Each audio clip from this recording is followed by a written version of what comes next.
to support this category, which I think full marks for Ford for doing so. The engine actually went out of major production a couple of years back, but they're still producing a small number to keep the formula alive until they change to a new motor in about 2 years' time. I believe they're doing this in England. Is it this year or next year, Ian? The next year. Effectively, the next year's cars will be powered by the new engine. And so we'll follow a year later? We'll follow a year later to enable us to use up our stock of engines. Cars are going off on a warm-up lap, but I'll give you a brief rundown for our spectators who might not be familiar with Formula Ford. The engines are very tightly controlled. The modifications are very, very limited indeed. They're sealed to ensure that no one fiddles with them after they've been scrutineered. They put out about 100 brake horsepower and give or take a gnat's whisker either way, depending on who's tuning it and who's telling the most lies. The gearbox is a Hewland 4-speed with variable ratios, which enable the drivers to learn the methods of controlling the gear changes and the gear ratios, all different for different circuits, of course. Tyres are a control tyre made by the Avon Rubber Company of Great Britain. Everybody uses the same tyre of the same compound, so therefore no one has an advantage in tyres. And as far as the chassis is concerned, they're built within strict specifications. They're not allowed to have any form of aerodynamic aids on them. That's why you don't see any wings on either the front or the back of the car. And in consequence, the grip of the tyres is fairly restricted. The cars tend to dance around a little bit. They're quite light. They're surprisingly fast for their limited horsepower. One of these cars, the front-running cars, in the hands of a real young charger like Cameron McConville or John Blanchard or Stephen White, Craig Lowndes, they'll be lapping Winton 1 mile circuit in 1 minute 2 seconds. And believe me, until you've driven around Winton in the low 1 minute bracket, it's pretty hard work. And with just such small amount of horsepower, it's a phenomenal effort indeed. Wonderful nursery formula. It's considered a step up from the basic formulas such as go-karts or Formula V. This is the next step for drivers aspiring to bigger and better things, and of course from there the sky's the limit. A lot of the Formula One drivers found their feet and established their reputation in Formula Ford. The series is run every year sponsored by Motorcraft, and the winner of the series is awarded a return trip to Europe to compete in the Formula Ford Festival at Brands Hatch, which is held every year, and of course is watched very carefully by the team managers for all the various formulae in European racing, because it's from this Formula Ford Festival that the stars of tomorrow are selected. So this year, of course, the 1992 Formula Ford Series was won by Cameron McConville, who actually dominated the event. He finished up with 131 points. To the next closest man was John Blanchard with 98. So it shows you just how much Cameron really dominated the series. Now I'm looking forward to a tremendous race. We've got some 6 cars within a few hundredths of a second of each other. They're evenly divided between the Van Diemen make and the Swift make, which have been the 2 dominant makes in the series for the last couple of years. And whilst my heart tells me to back Cameron McConville, I think that the guy we're going to really have to watch is John Blanchard, with Stephen White, who excels on the circuit, and Craig Lowndes keeping them honest. Well, thank you for that dissertation on Formula Ford, Ian. It was almost a sermon, wasn't it? Well, it was. It's very good, though, very informative. We just about have a start ready for the Formula Fords. The last few cars just trickling into place. The field stretches back all the way around the hairpin. Very soon we'll be underway. As we said, on pole position, we've got John Blanchard, who's been the man who's been chasing Cameron McConville all season, and John Blanchard will be taking a lot of satisfaction from the fact that he's actually ahead of Cameron McConville on the grid. We have 10 seconds to the start. This will be a 10-lap race, and it's red light is on. Go to green, John Blanchard gets an excellent start from pole position on the run down to the chicane, and then it's back to Cameron McConville. Steve Ellery getting squeezed out by Stephen White, and he's also getting squeezed out by Cameron Partington. Car number 82 gets very sideways. There's a couple going up over the curves, but so far they've all got through here without too much difficulty. The field's still going through. It's quite a huge field of cars.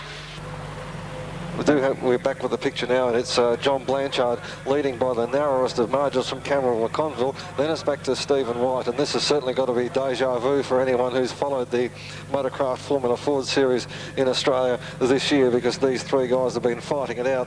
As we said before, usually McConville coming out on top, but this time Blanchard leading the race, and leading it well. In fact, McConville a few lengths behind, under a lot of pressure from Stephen White, guy who's made up a lot of ground on that was car 14, Darren Edwards. He's up to fourth. Then it's back to Cameron Partington, then Steve Ellery. He's being pressured by Jim Richards' son. Then it's back to car number 82, David Hardman. They're all getting through the chicane here.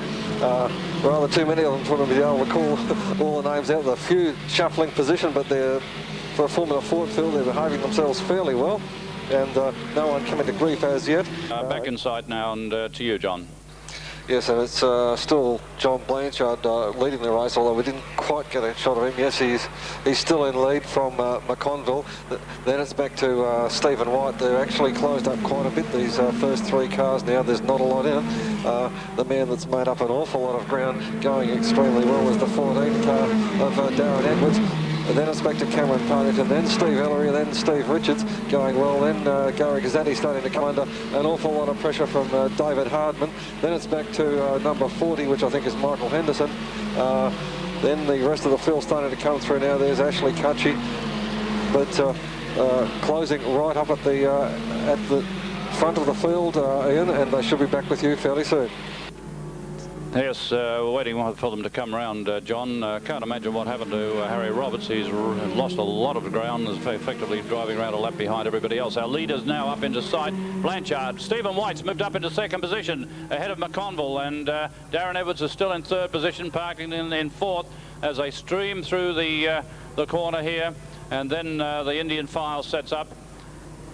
Russ Occhipinti going through there, I see him, and whoops, a moment or so there as one of the back markers weaves across and almost takes the nose off his pursuer. The rest of the field still streaming through, and of course the typical Formula Ford Indian file setting up for a slipstream down the Brabham Straight. We expect to have them back on the monitor any moment, and we'll be able to see, yes, they're coming onto our site now, and John, it's still Blanchard, I think.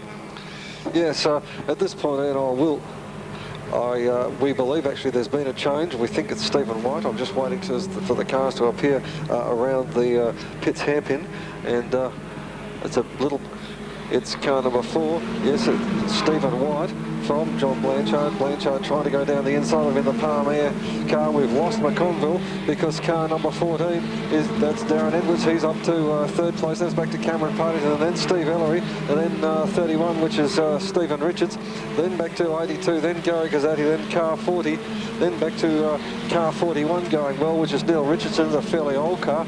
But don't know what's happened to McConville. He hasn't come through yet, so looks like he's come to grief somewhere around the circuit, Ian, which is a great disappointment for him. There's a couple of yellow cars coming through, but they're definitely not the Anderson Consulting car, so it appears we've lost the 1992 Motorcraft Formula Ford champion, Cameron McConville.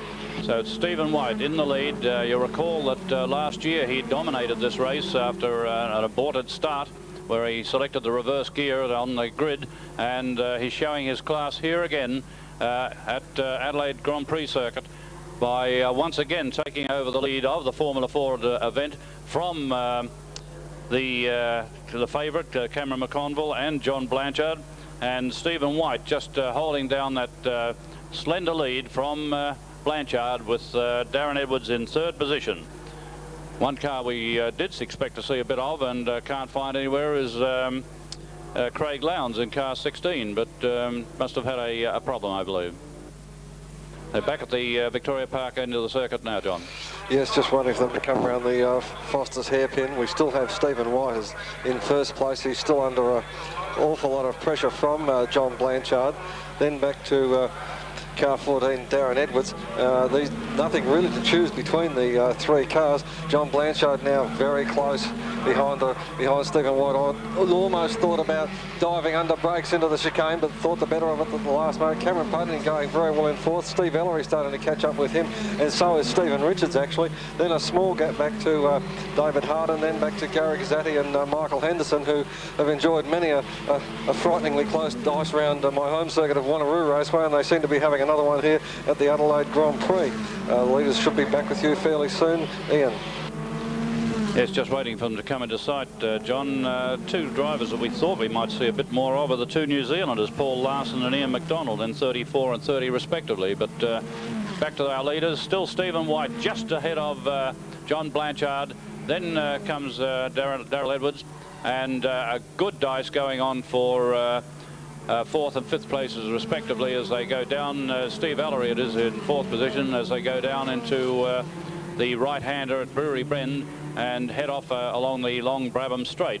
And this, unfortunately, is the one area that we can't see, so I'd love to be able to see the slipstreaming and the manoeuvring taking place as they go down into the right-hander to enter the back part of the circuit at Victoria Park.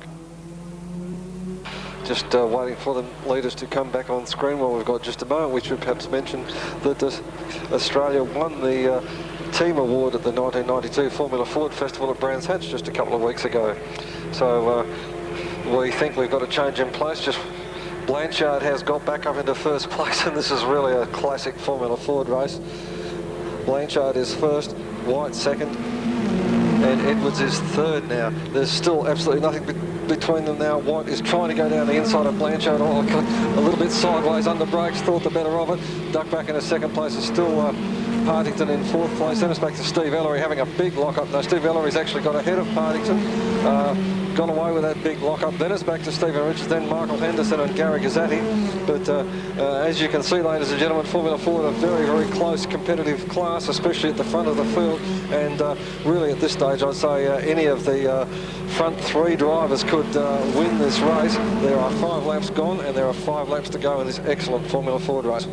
Damien Digby about to retire, I think, in car 69 as our leaders come through, literally nose to tail, with Blanchard just marginally ahead of Stephen White and Darren Edwards. Then comes car 64, Steve Ellery, a long way back and out of touch with those 3 leading cars. After that, the usual dogfights all the way around the circuit between the midfield runners, and literally nothing between any of these cars. They're all equally powered, as I told you earlier, and the road holding is all very similar.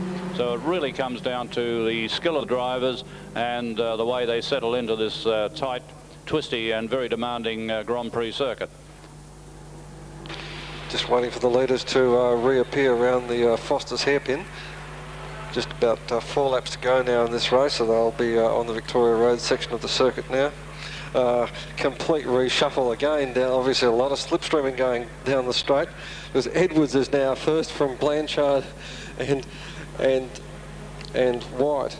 Yes, we've got though it appears we've Stephen White's dropped back a little bit. He's in fact dropped back into the clutches of Ellery. Yeah, White's actually pulled off car number 14. Darren Edwards is now leading, and he's actually done very well. He was a fair way back in practice, and his car is a 91 model car, so it's a couple of years old. Michael Henderson trying to outbrake Gary Gazzatti at the chicane, got very sideways, went 4 wheels up in the air over the curb there with a bit of a bang, kind of done the undertrail. That Swift any good at all, but carried on, lost the place though to Gary Gazzatti, and yet again, Ian, we've had a change of position down that back straight. Obviously a lot of slipstreaming going on down there.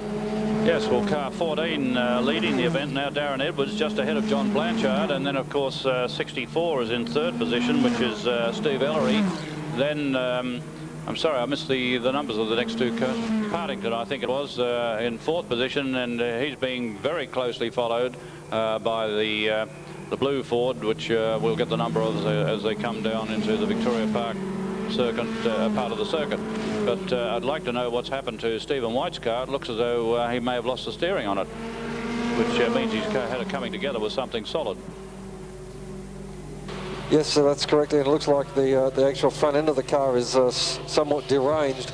So maybe there was a touch while the boys were ducking and weaving down the back straight, trying to slipstream one another. Just waiting for our leaders now. They're almost back with us, and I believe it will still possibly be Darren Edwards in the. Yes, it is, and he's got John Blanchard still right behind him.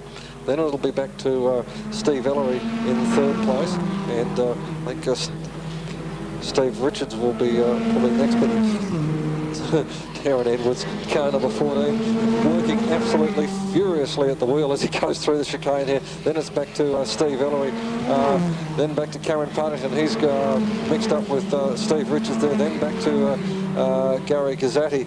Then back to car number 82, David Hardman, going pretty well, hanging in there in his somewhat older car, 89 model Mondial. We're 7 laps down, 3 laps to go in this very exciting and entertaining ICI Auto Colour Dulux Formula Ford race. Formula Ford is always exciting and remains so as Blanchard tries a passing move on the apex of Stag Corner, which of course didn't come off. He's still relegated back to second position, and 64 has gone through. Then we have the Partington car.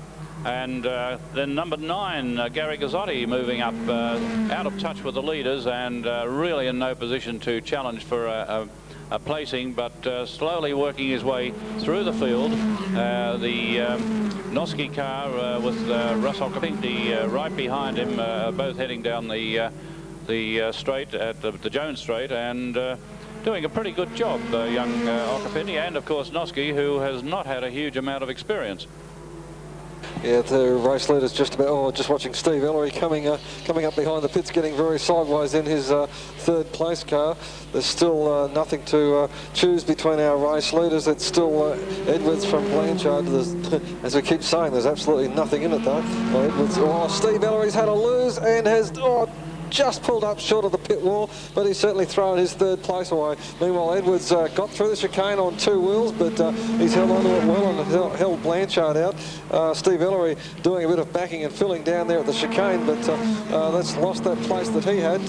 Just watching Cameron Partington and Steve Richards going through, I think they'd be probably 4th and 5th. Then it's back to Gary Gazzatti, and then David Hardman, but now Steve Ellery comes through, having restarted. But gee, he'll be kicking himself, having got his car very wide out onto the ripple strip, exiting that slow hairpin onto the pit straight, having that lose and having to jam the brakes on, pulled up just short of the pit wall.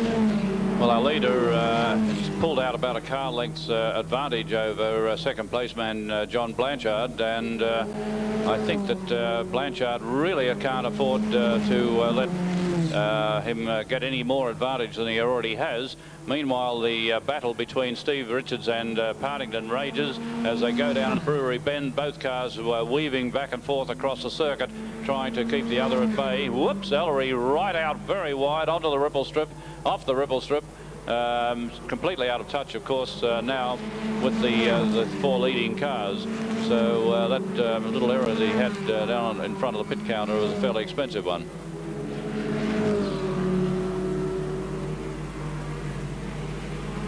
Just waiting for our race leaders. They'll very soon be back with us again.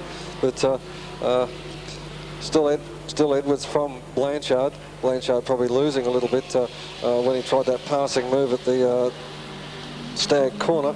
But Edwards now, this is going into the last lap. He's weaving a little bit down the pit straight to try and hold Blanchard out. Moves to the left-hand side of the circuit, going through the chicane to just make sure he hangs on to that placing. Looking back to, yes, it is the dice for third place now are Steve Richards and Cameron Partington, both bobbing and weaving, underbaking there for the chicane. Equally, Gary Gazzatti and David Hardman having a good dice there for about 4th place. Then it's back to Michael Henderson, and then car number 41, Neil Richardson, also going very well. They're having a very good dice as well. So it looks like the last lap could be pretty exciting, Ian. Yes, just waiting for them to come into view, and it's still Darren Edwards in the lead from John Blanchard. And Blanchard obviously setting up for a slipstreaming manoeuvre at the end of the Brabham Straight, I'd say, from the fact that he's not challenging on any of the short circuits. We now have a challenge thrown out by Cameron Partington on Stephen White. Does it come off? No, he pulls out of the slipstream, back in and tucks into onto the tail of Stephen White's car as they go around Brewery Bend and head up the Brabham Straight. That's Stephen Richards, of course, in third position, car 31. Right, well, the leaders will now be slipstreaming one another down the Brabham Straight. In fact, they're off the Brabham Straight, and it's coming up to the pits hairpin. It's still very tight, but it looks like Edwards is hanging on to first place at this stage. We're just waiting for them to come around the hairpin. They're heading for the checkered flag. Glenn Dix has got the checkered flag out. I think Edwards will take it. Blanchard bops out of the slipstream at the very last moment. We think that Blanchard has taken it. I appreciate that I'm looking at it head on, so we might go back to central commentary and see what the judgment was on first place there. No, they're not ready for us, so we'll keep going. Well, it looked to me, John, I'm sorry to interrupt, but from the camera angle I got, it looked as though Blanchard may have just nailed it at the right at the very end, right at the death knock. It could be very close to a dead heat, in fact. Yes, it certainly looked that way. Cameron Partington took third, and Steve Richards was fourth in the very smart Valvoline car. And for the last word on that incredibly tight finish, we'll go back to Barry Oliver. Thank you very much for that. Incidentally, the fastest lap of the race went to car number 2, and that was Blanchard, I think. Yes, Blanchard, car number 2, with a 1:45.19. And it was on the last lap, by the way, so it was pretty desperate stuff out there. And I guess, Ian Wells, that turned out to be something of a race of attrition, because normally Formula Fords, while they provide very exciting racing, we normally see them much closer than that, and they were sort of stretched out a little bit. Yes, a little surprising, Barry, but what was surprising was that more of them weren't hung on the fence, because most of the competitors recognise that this is the last event of the season, and the Motorcraft Formula Ford Driver to Europe series is over.